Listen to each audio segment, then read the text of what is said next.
Y aquí estamos en Metrópolis a pesar de la lluvia, siempre la lluvia con sus estragos. Antes decíamos que la lluvia paga sus daños, pero a veces los daños de la lluvia son impagables.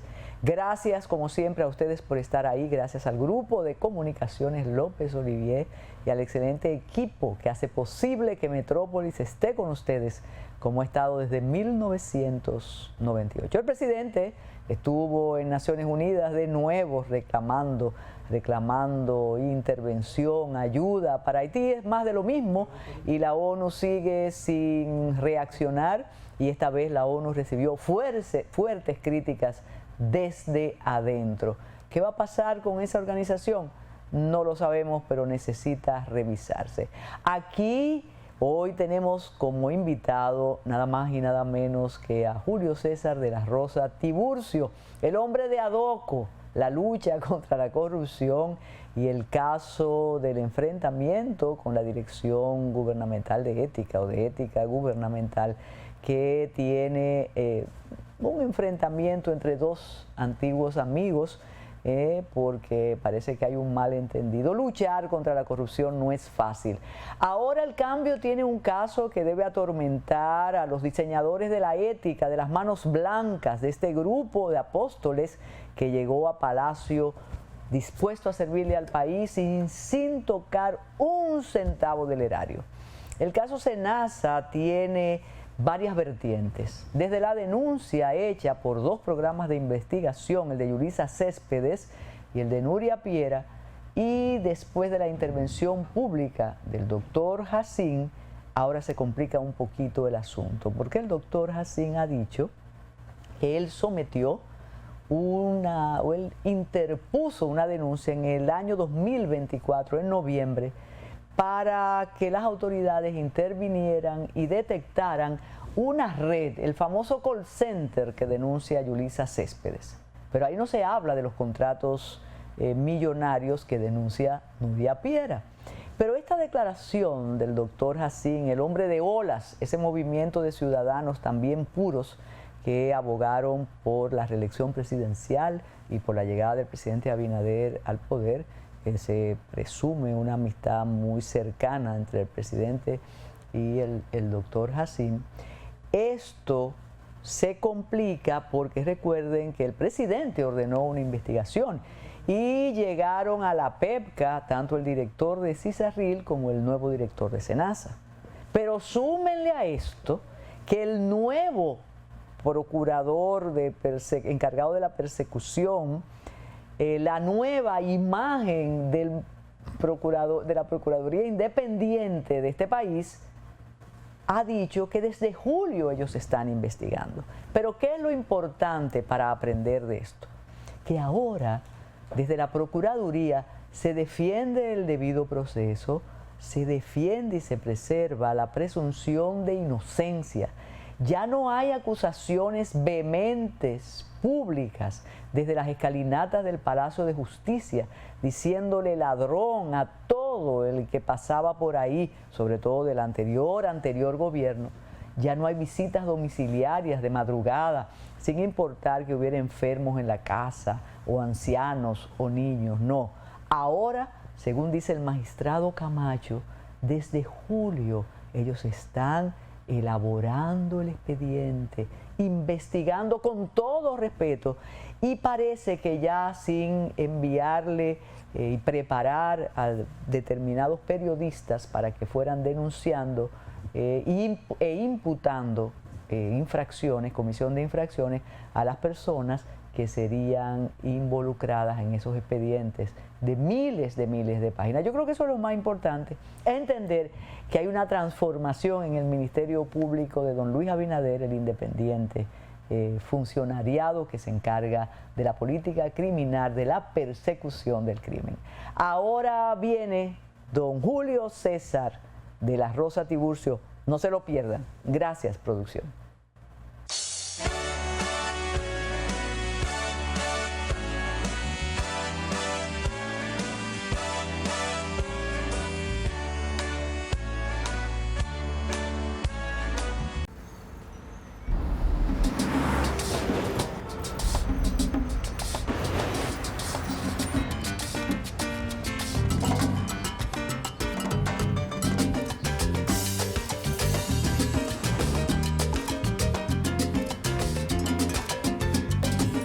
Si hay algo que sabemos en RD,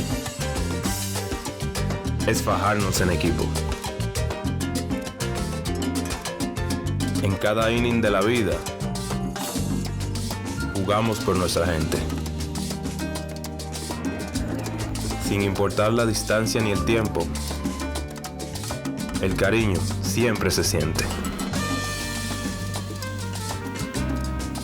Porque donde hay un dominicano, hay alguien brillando por lo suyo. Con Remesas Banreservas recibes dinero fácil y seguro. Dile a los tuyos que te envíen a través de nuestros remesadores aliados o usando nuestra app Remesas Reservas, con cargo a su cuenta o tarjeta. Banreservas, el banco de todos los dominicanos. Nos inspiramos en grandes ilusiones, forjando comunidades vibrantes y productivas. Con cada vuelo, impulsamos el crecimiento del país y de su gente. Redefinimos el turismo para crear experiencias memorables. Mejoramos la calidad de vida de nuestras comunidades. Trabajamos para cuidar nuestro hermoso planeta. Juntos, nos esforzamos para vivir la magia única de Punta Cana. Nuestro legado continúa en Grupo Punta Cana, transformando sueños en realidades sostenibles.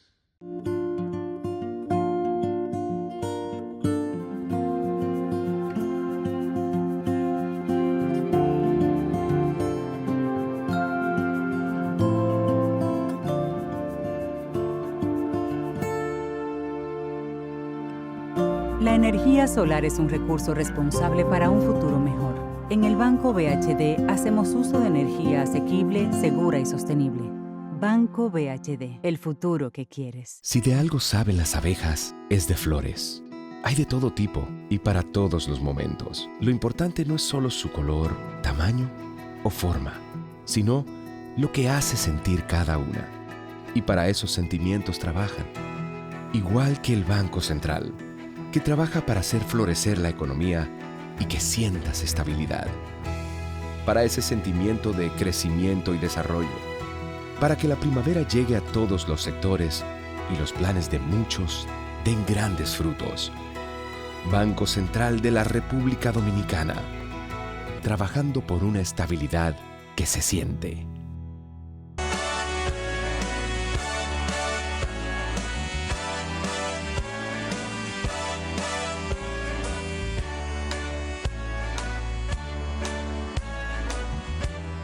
Porque hay cosas que se ven, otras que no se ven, otras que se pueden escuchar. Y tal como dijimos al inicio de Metrópolis de esta semana, hoy tenemos un invitado muy especial, un viejo y apreciado conocido, un hombre que ahora es hombre del día, porque estar en Adoco y atreverse a decir algunas cosas, y como él nos dijo aquí que si estábamos dispuestos a visitarlo a Najayo, pero eso con una indemnización se puede. Julio César de la Rosa, el hombre de Adoco, el hombre que algunos dicen que nada en muchas aguas, pero él no se ahoga. Bienvenido, Julio César. Yo no quiero solo referirme al caso que está en la palestra. Yo quiero su evaluación 5 años después de una especie de llegada de seres especiales a Palacio.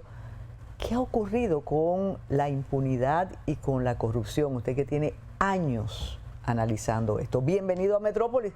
Hay imágenes suyas de hace 7, 8, 10 años. La última vez era una mesa redonda. Nada, saludo y complacido de poder conversar con usted. Usted sabe que siempre ha gozado de mi aprecio, consideración y admiración. Muchas gracias. Recuerdo esos pasillos del Palacio de Justicia de Ciudad Nueva, donde llegaba esta magistrada que la gente esperaba que debía ser alguien con un bastón, y era la señora Carmen Inver, toda. Pero ella es juez, sí es juez. Esa muchacha. Mire cómo se ríen los muchachos. Ellos creen que uno fue joven, ¿no? No, así es. Pero mire, el tema de la corrupción, ya nosotros 25 años cumplidos, naturalmente unos 20 de mayor activismo, y que vamos pasando de manera cíclica lo que es la llegada de gobiernos la bandera que izan para poder atraer al electorado, y no podía pues ser objeto de desconocimiento de que la actual gestión llegó con una bandera, la bandera del fin de la impunidad y de la lucha contra la corrupción. Y dentro de las primeras medidas que se tomaron fue precisamente el compromiso ético, la carta ética, que la conversión de lo que era ya la labor propia de la Dirección General de Ética e Integridad Gubernamental, DIGEI, dándole una connotación, un radio de acción amplio de que pudiera combinar a que un funcionario tenga que dimitir por no cumplir con la declaración de patrimonio, y que si en las instituciones deben haber lo que son los oficiales de seguimiento, y en fin, todas esas cosas. Digo, bueno, es verdad que que viene finalmente el fin de la impunidad. Marcha Verde, donde fue literalmente absorbida por el partido que hoy gobierna, y todos estos escenarios a los que acudimos, suspensión de elecciones, luego Plaza de la Bandera, la que se ha denominado popularmente el pueblo como una feria de empleo, porque el cambio que dieron algunos de los actores de estos reclamos. Sin embargo, cuando vemos lo que es la realidad, una persecución de la corrupción con mayor énfasis al gobierno que salió, lo que va a darle valor a la tesis de que el gobierno más corrupto es el que sale. Y esto, pues evidentemente que lo hemos visto a lo largo de nuestra trayectoria. Y en sentido ya reales, en términos reales, pues la lucha contra la corrupción no es más que una bandera que asumen gobiernos, y que este no es la excepción. Sin embargo, vemos cómo a lo largo del desarrollo del mismo han tenido que ser desvinculados los principales funcionarios, y sobre todo que acompañaron al presidente en campaña. Su jefe de gabinete, su jefe de campaña, y ahora el director del sector externo. De que esto habla bien del presidente, de que cree realmente en la lucha contra la corrupción, y que por el hecho de mencionar a alguien lo desvincula, bueno, yo le compro el discurso. Vamos a creerlo que es así. Naturalmente que uno quisiera que hayan otro tipo de respuesta, con el mismo énfasis que se ha procesado a los anteriores, porque también se han procesado estos. Y una muestra de ello es que no se le ha dado el mismo curso que se le dio a los anteriores como a este, porque ninguno han sido procesados, aparte del ex director administrador de la Lotería Nacional, que naturalmente no tiene tenía padrino, pero era un padrino muy débil. Muy de campaña. Efectivamente, sí. Fue muy coyuntural. Ahora vemos que los otros sí tienen padrinos, y si hacemos un recorrido por lo que ha sido la intervención de la Dirección General de Ética e Integridad Gubernamental, pues debemos partir de que cuando el entonces ministro de la Presidencia fue cuestionado porque había participado de un proceso de construcción de una obra detenida como la cárcel, el centro penitenciario Las Parras, denominada Nueva Victoria, pues ante las denuncias que se habían hecho, pues la directora de la DIGEI dijo que se había reunido con el ministro y que él le había explicado, y ella había quedado... Yo pienso que clara. Ahí confundió un poco el papel, la directora de ética, aunque ella siempre dice que ella no persigue, pero ella prácticamente descargó al ministro. En esa ocasión, y lo dijo, después quedó satisfecha con lo que le había explicado. Que ya no había problemas.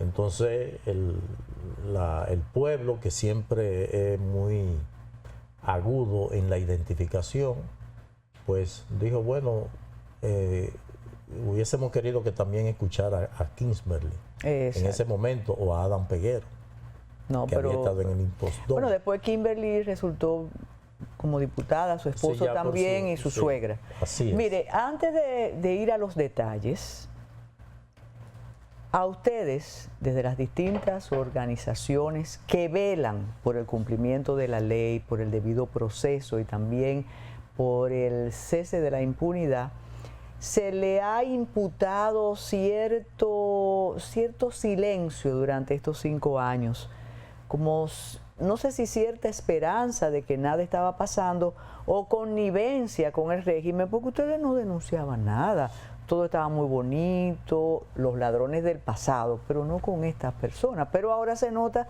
como que hay movimientos, ¿no? No, mire, nosotros desde la llegada del gobierno, en el mismo año que llegaron al gobierno, nosotros fuimos que sacamos el tema de la donación de 100 millones de pesos que hizo el director del gabinete de política pública. Eso se quedó en la nada. Está ahí, todo eso está ahí en el PECA. Eso en algún momento, pues hasta coyunturalmente, tendrá algún efecto, y nosotros tenemos esa aspiración. Nosotros llevamos el caso de la participación de los constructores en la Nueva Victoria, que no fueron incluidos en el proceso que se está ventilando. Nosotros lo llevamos de la misma forma que las irregularidades detectadas en el INAVIE cuando Cecilio Rodríguez fue su director. Pero es que no hay seguimiento en la prensa como había antes. Bueno, eso porque ya hay eso, embajadores. No, porque ya eso no es. Nosotros éramos habitué de varios programas matutinos que cuando nosotros llevábamos casos, pues éramos invitados premium. Ya no. Dejamos de serlo. Entonces nosotros hacemos nuestro esfuerzo y naturalmente todos sabemos que a la llegada de un gobierno, sobre todo cuando se le da un manejo de tratar de atraer al redil a medios de comunicaciones o comunicadores en particulares, la información sale, pero sale a media. Yo observé perfectamente, y son de las cosas que a uno a veces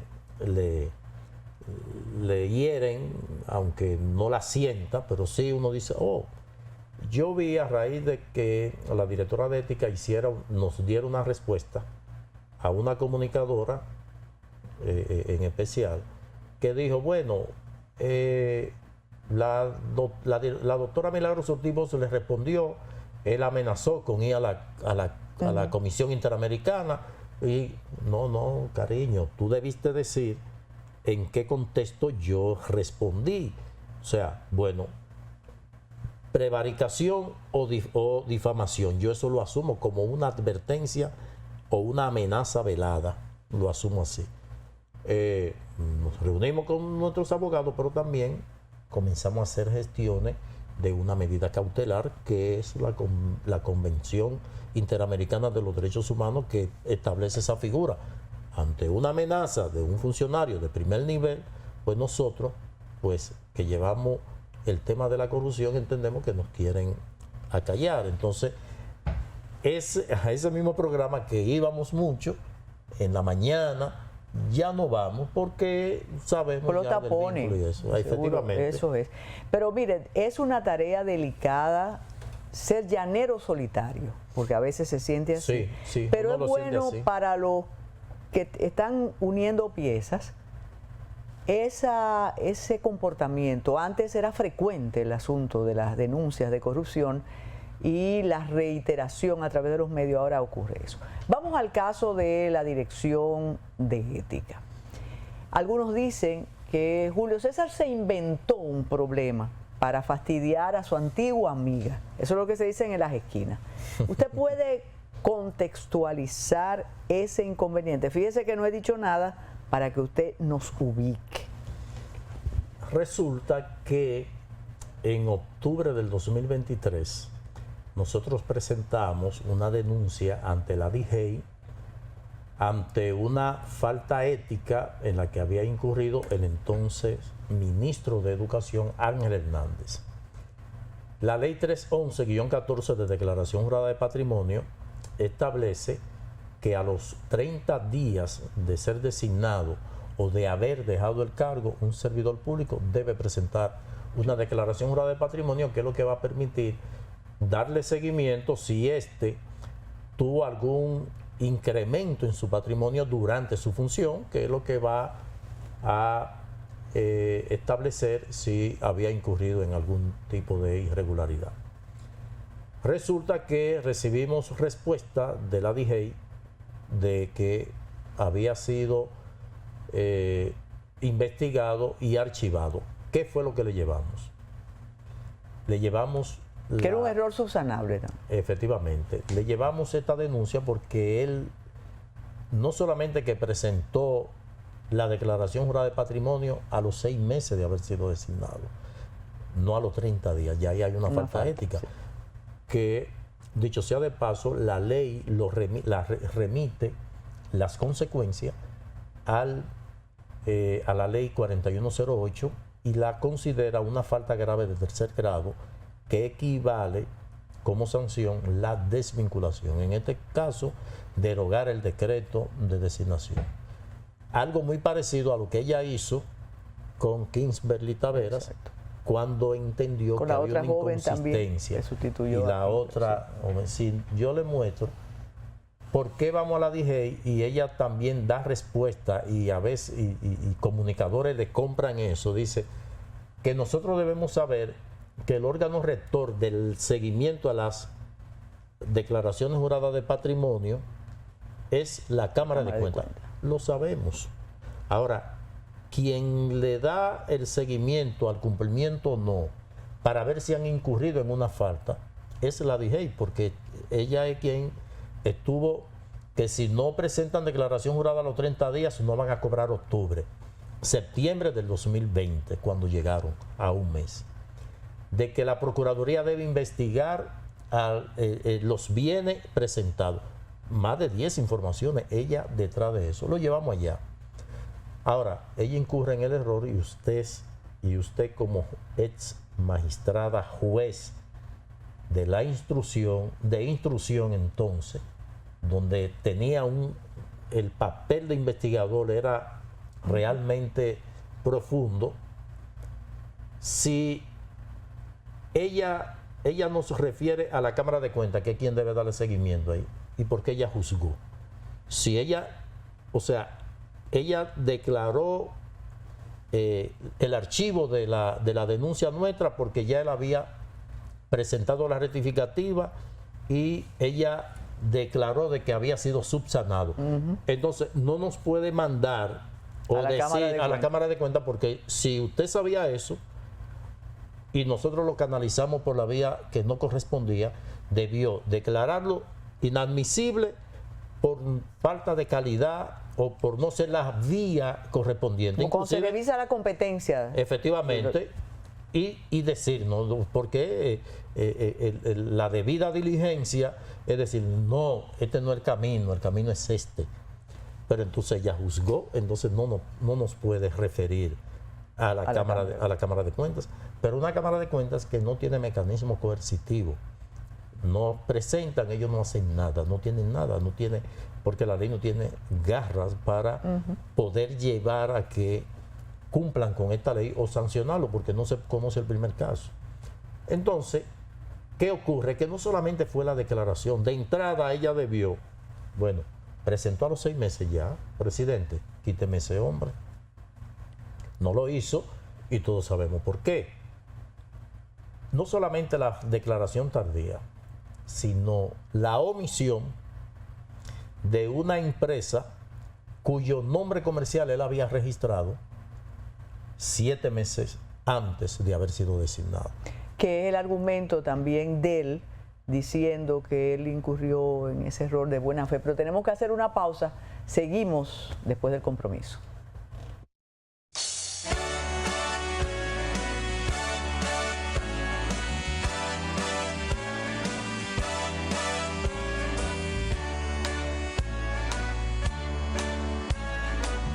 Si de algo saben las abejas, es de flores. Hay de todo tipo y para todos los momentos. Lo importante no es solo su color, tamaño o forma, sino lo que hace sentir cada una. Y para esos sentimientos trabajan. Igual que el Banco Central, que trabaja para hacer florecer la economía y que sientas estabilidad. Para ese sentimiento de crecimiento y desarrollo. Para que la primavera llegue a todos los sectores y los planes de muchos den grandes frutos. Banco Central de la República Dominicana. Trabajando por una estabilidad que se siente. Nos inspiramos en grandes ilusiones, forjando comunidades vibrantes y productivas.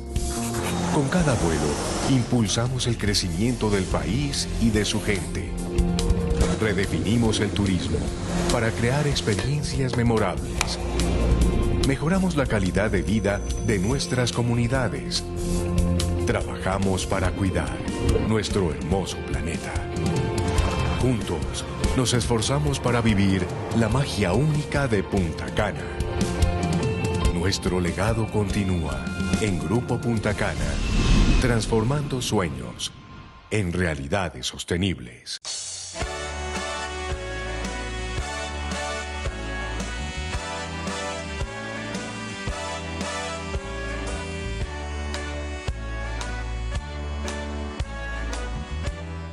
Adoco habla. ¿Usted no ha pensado en un programa? Adoco habla. Mire, me ha dado una idea. Sí, pero regístralo. Automáticamente. Adoco habla. Entonces, pasa esto en distintos días. ¿Cómo se dio? No, ¿Ella le iba notificando? No. La respuesta fue tajante a los 20 y tantos días de haber depositado. Nosotros sí estábamos enterados de la diligencia que estaba haciendo la investigación, porque en educación nos remite alguien, ya esto de manera oficiosa, la instancia que le habíamos dirigido a la DGEI, que se la había enviado al ministro, para que el ministro entonces procediera a hacer la rectificativa e incluyera el terreno de las terrenas. La empresa con el terreno, pero no solamente esa que había omitido, sino 7 más. O sea, ¿y por qué ese celo de la dirección con ese funcionario? Bueno, recordemos que Ángel Hernández fue su secretario de Estado de Educación cuando ella fue ministra, fue secretaria. Pero fue su secretario de confianza que cuando ella va a terciar en las primarias del PRD con Hipólito Mejía, lo deja a cargo del ministerio, de la secretaría, hoy ministerio. O sea, es a él que está juzgando, y usted como juez sabe que si le corresponde juzgar a un familiar, a un amigo, a un asociado, inhibirse, tan sencillo como eso. No lo hizo, entonces sí se interesó en juzgar. ¿Y por qué nosotros establecimos que prevaricó? Porque su juzgamiento, ya que lo asumió, que lo admitió, debió ser sobre lo que establece la ley, que correspondía a una sanción, solicitarle al presidente la cancelación de ese decreto. No lo hizo, y por eso nosotros planteamos la prevaricación. ¿Por qué entonces se ha dicho, ahora que usted está aquí como protagonista, yo necesito la confirmación, que la funcionaria ha repetido contra usted y que prácticamente le ha dicho, retráctate o te voy a someter? ¿Eso es real? ¿Eso No, el documento público que de respuesta dice, doña Milagro DGEI, no recuerdo, responde a Julio César de la Rosa, al ciudadano, ni siquiera a la institución, sino al ciudadano, para ser más preciso. Directo fue entonces a usted. Totalmente, dice, o sea, fue algo que nosotros, y por eso de una vez la atención de uno decir, espérate, ya esto es con duro, ya no es algo, ¿verdad?, que entre amigos, viene, claro, sino que asumimos que fue precisamente para mandar el mensaje de amedrentarnos, sobre todo porque tenemos todas las informaciones ya que se venían dando. Bueno, para citar de por qué es doña Milagro que habla, Ortiz Bosch pide a Cámara de Cuentas revisar lo declarado. Ortiz Bosch quiere prioridad para el caso Kimberly. Ortiz Bosch advierte funcionarios que no presenten su declaración jurada de bienes no van a cobrar. Esa ley hay que derogarla realmente. No sé. Sí, porque no tienes garras. Entonces, ¿qué ocurre? Que ahora, ¿cómo va el proceso? En su en su respuesta dice, responde al ciudadano Julio César de la Rosa sobre el caso Ángel Hernández. Y entre signo de interrogación pone prevaricación o difamación.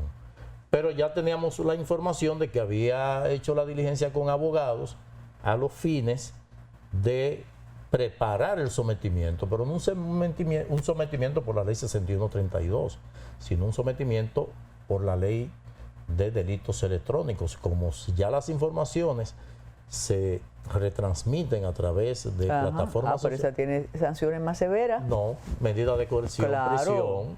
Entonces, por eso nosotros de una vez pusimos la alerta y vamos a buscar la medida cautelar, porque no podemos esperar que nos den el tablazo. Tenemos que. ¿No ha habido una intermediación, habida cuenta que ustedes eran personas cercanas? No, realmente no, porque a todo esto se van cumpliendo ciclos en los que uno entiende que sí se puede dar una situación de aclarar, de rectificar, y uno dice, sí, yo creo que me excedí. En el caso que hubiese esto ocurrido, que no ocurrió. En consecuencia, cuando nosotros elevamos la instancia de denuncia, debió, si realmente hay un interés de que se actúe apegado a lo que establece la norma, no, mira, esto, tal cosa, porque hay otros casos donde nosotros hemos planteado omisiones y dice, mira, tal cosa, porque entonces comienzan a dar argumentos infelices. Entonces ahora está a la espera de un posible sometimiento. Sí, estamos esperando eso. Que en el momento que se dé, pues tenemos que tomarlo con gallardía. Vamos a hablar de SENASA, Julio César. Qué extraño todo lo que ha ocurrido, y más después que habló el doctor Jacín y que habló Camacho. Yo no entiendo para nada tantos tiempos y tantos frentes con este expediente y esa elegancia procesal que ahora tiene el Ministerio Público. Vamos a esperar, nosotros estamos investigando. ¿Qué hay detrás? A respetar el debido proceso. Eso es una transformación. Bueno, me sorprendió la intervención del magistrado Camacho, que decía que están investigando desde julio a raíz de la denuncia que se había puesto en noviembre del 2024, que a la que se refiere Santiago Jacín. Claro. Pero usted sabe de cuánto es esa denuncia, qué hay involucrado ahí. 40 millones de pesos, que fueron unas autorizaciones que se dieron a los empleados, que dieron 40. Entonces no me puede supeditar. Y el doctor Jacín dice, no, fui yo que inició esto. No, es que estamos hablando del grueso, del que tenía como intención defraudar al Estado por un monto superior a todos los casos que se están ventilando actualmente en la justicia. Estamos hablando de que se dieron contratos de compromiso donde ya el Estado había erogado más de 6.000 millones de pesos. SENASA. Con la firma del director. Evidentemente, porque que los contratos los firmó él. Entonces, ¿qué ocurre? Esos empresarios que están involucrados, porque no es él solo, allá hay empresas a los que se les reconoció el pago no por servicio prestado, sino por la cápita, por una cápita por número de afiliados. La atención primaria, que se supone que deben darla los centros públicos, porque el sistema de salud pública tiene presencia a nivel de todos los municipios. Usted se va a un distrito municipal y usted va a encontrar ahí una cliniquita rural de la que hizo don Antonio Guzmán en aquel tiempo, que se están todas cayendo. no. Hacen un contrato con un grupo Pulpo que tiene diferentes filiales en cada tema. Bueno, mira, vamos a resolver con reparación de zapatos, de una vez una compañía, vamos a reparar zapatos. Entonces, esa atención primaria tomaron una nomenclatura de punto médico ubicado en alguna plaza comerciales, plazas donde pero es que lo veíamos, pero nadie sabía lo que era eso. Un emprendimiento. Yo vi uno cuando yo salgo de la universidad en dirección a mi casa. Yo cruzaba por la avenida Filomeno de Rojas, punto médico. Yo pensaba que era un seguro. Nunca lo había abierto. Nunca, a toda hora. Pero es posible que esa creatividad sirviera para defraudar tantos millones de pesos, Julio César. Bueno, es que nada más recibía mensual por ese concepto, por la cápita de 500,000 afiliados, 60 millones de pesos, 370 al año. Y la proyección era de 21,000 millones de pesos porque era un contrato por 3 años. ¿Dónde explota el tema? Que eso es si no es por los conflictos entre empresarios. Usted recuerda aquel libro de Fran Moyapón, Empresarios en conflicto, claro. Ricardín Hernández y Rafael Perelló, claro. que terminó cartón, fósforo, café claro. y todo Sí. eso. Que ahora mismo es por eso. Esos problemas se dan por esos conflictos. ¿Qué ocurre? Que cuando se deja sin efecto un contrato para la gestión de servicio de suministro de medicamentos con una empresa que venía ya ejecutándose, esta dirección en febrero lo suspende y contrata a la competencia que ya tiene los puntos médicos. O sea, los puntos médicos los tiene ahí, tiene también salud bucal, también lo tiene ahí.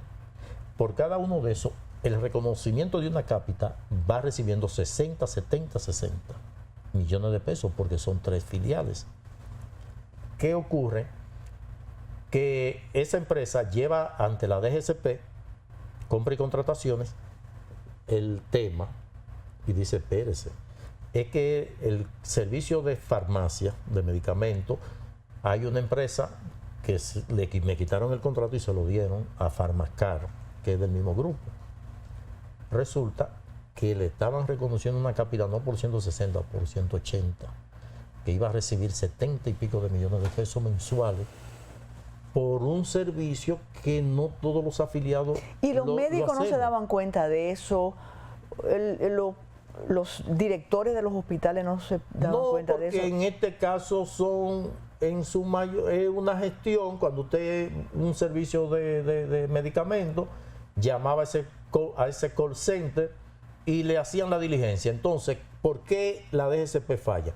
Porque los PSS, las proveedoras de servicios de salud, tienen una dispensa de la ley 8701, no obliga a SENASA como entidad pública a tener que hacer el proceso conforme a la ley 34006, sino que puede hacerlo por el principio de exclusividad. Si en una provincia hay 3 centros médicos, pero hay uno que tiene tomógrafo, tiene imágenes, tiene todo eso, él puede ir. ¿Preferirlo ahí? No, contratar directamente. Contratarlo. SENASA puede contratar esa clínica directamente sin la ley 34006, porque lo pone en condiciones de igualdad con las ARS privadas. Aunque es pública, pero bueno, contrata los servicios para que dé los servicios con quien tú entiendas, por exclusividad. Ahora, el servicio de medicamentos, Salud Pública no la avaló como proveedora de servicios de salud. Entonces debió irse a lo que establece la ley 340-06 y fue lo que tomó como referencia compra y contrataciones para suspender ese contrato. Entonces, eso es lo que dispara la alarma y comenzamos a tomar conocimiento por este conflicto de interés, donde las intenciones eran defraudar por cerca de 21,000 millones de pesos en 3 años, pero ya habían obtenido cerca de 6,000. Para concluir, aunque los muchachos dicen que no lo despachen, si los 2 programas realizados por Yulisa Céspedes y por Nuria Piera no se hubieran realizado, ¿el negocio hubiera continuado? Totalmente, claro. Totalmente, porque la CISARRIL sí sabía que había un problema, que había doble contabilidad le había mandado advertencia al director de SENASA, el director de SENASA le respondía, le pusieron una multa de 1.800.000 pesos a SENASA, no al director, a SENASA, porque no había presentado los estados financieros como lo establece la ley 8701 de manera trimestralmente. Y se va dando cuenta, iba a explotar por la falta de pago a la PSS. Y pusieron a mentir al presidente.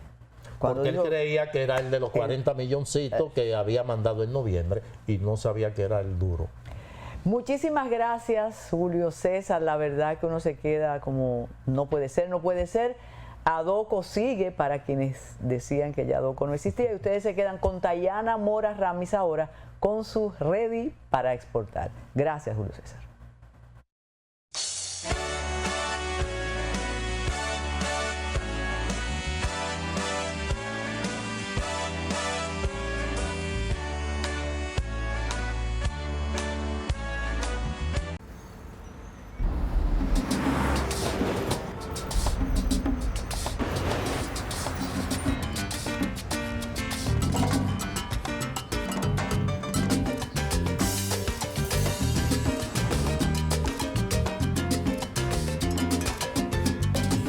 Si hay algo que sabemos en RD,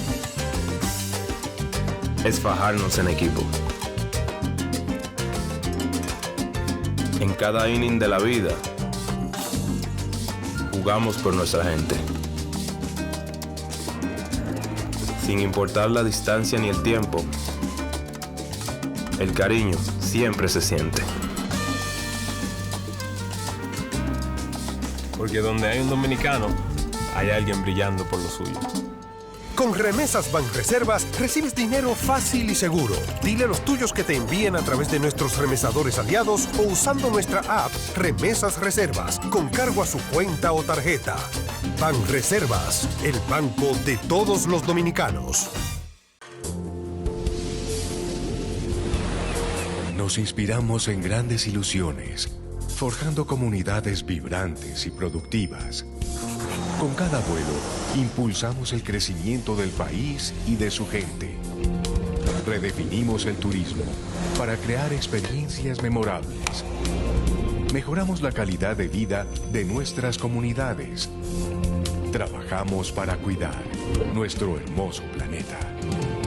Juntos, nos esforzamos para vivir la magia única de Punta Cana.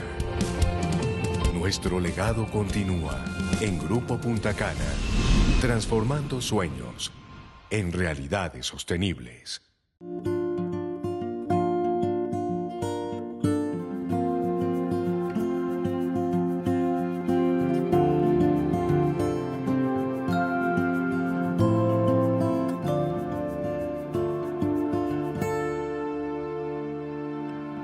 La energía solar es un recurso responsable para un futuro mejor. En el Banco BHD hacemos uso de energía asequible, segura y sostenible. Banco BHD, el futuro que quieres. Si de algo saben las abejas, es de flores. Hay de todo tipo y para todos los momentos. Lo importante no es solo su color, tamaño o forma, sino lo que hace sentir cada una. Y para esos sentimientos trabajan. Igual que el Banco Central, que trabaja para hacer florecer la economía y que sientas estabilidad. Para ese sentimiento de crecimiento y desarrollo. Para que la primavera llegue a todos los sectores y los planes de muchos den grandes frutos. Banco Central de la República Dominicana. Trabajando por una estabilidad que se siente.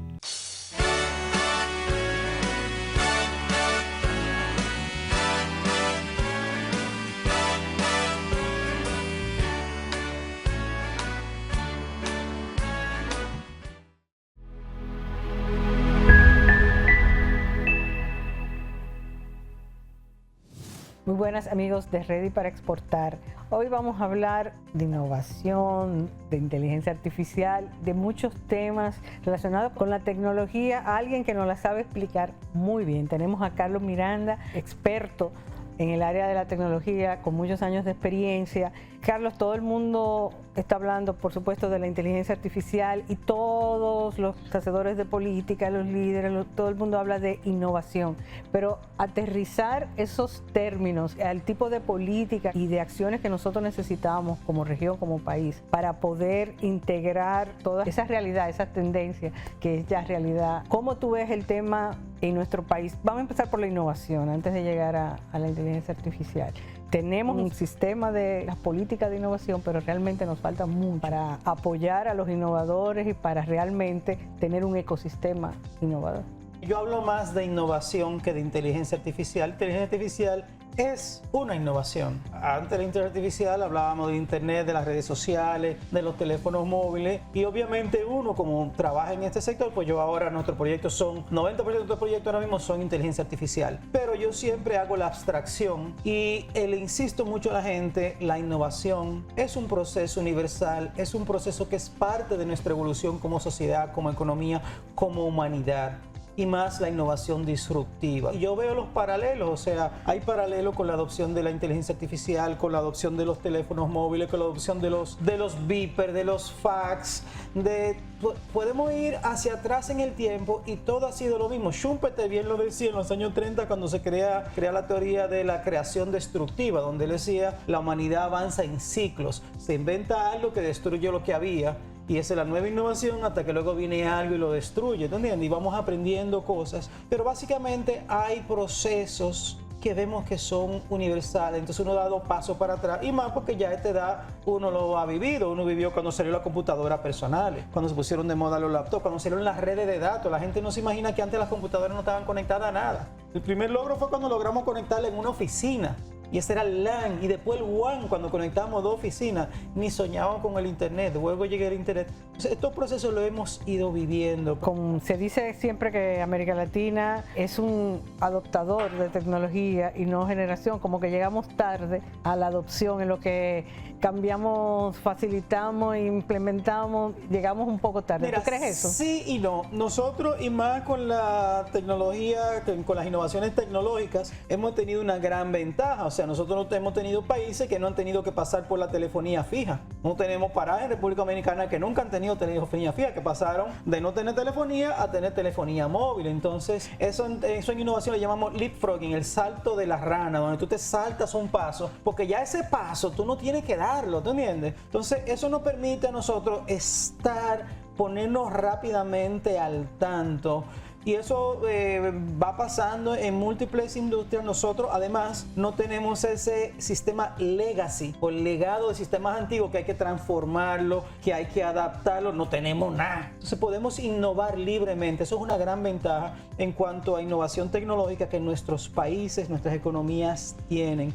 Tú pasas de no tener sistemas o tener poca tecnología previa, tú puedes adoptar una nueva tecnología rápidamente porque no estás ni siquiera integrado. Entonces, eso es una gran ventaja. Eso por un lado. Por el otro lado, en momentos de innovación disruptiva, el mercado se vuelve tabla rasa. Y cuando te digo el mercado, no te digo ni siquiera el mercado local. El mercado mundial se vuelve tabla rasa. Todos somos iguales. El grande y el chiquito. Amazon y Juancito Pérez. Google y Lin Faichu, que está en la China. ¿Por qué? Porque lo que viene no sabemos. Entonces lo que viene todavía nadie lo entiende.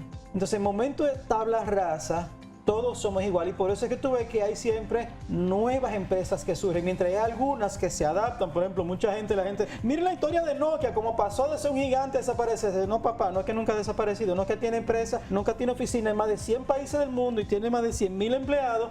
Lo que ellos dejaron fue de vender maquito y ahora venden la infraestructura. IBM no fracasó, IBM se transformó y vende servicio ahora. Pero tú tienes empresas nuevas que entran, por eso Amazon pasa de no existir a ser un gigante. Google pasa de no existir a ser un gigante. Entonces, porque en el momento de innovación disruptiva, todos somos iguales. Y el chiquito y el grande, República Dominicana tiene tanta oportunidad como la tiene Corea, como la tiene Estados Unidos, como la tiene España, como la tiene Singapur ahora mismo de lograrlo. Singapur es uno de los grandes ejemplos de cómo pasó de ser de un país plenamente rural y plenamente básico a volverse una economía grande de servicio. Obviamente tiene la ventaja de que son uno de los puertos de transbordo más grandes del mundo y tiene una ubicación estratégica, pero nosotros tenemos una ubicación estratégica. ¿Y qué tenemos que hacer para aprovechar? Hay un ejemplo famoso que yo no recuerdo quién fue que lo dio. Hace unos 10, 20 años yo tuve una charla, y un charlita muy bueno, qué pena que yo no recuerdo quién era, donde él decía, imagínense una isla con 8 millones de habitantes. Y si yo le dijera a ustedes que esa isla domina el comercio global, y empieza a hablar y todo el mundo,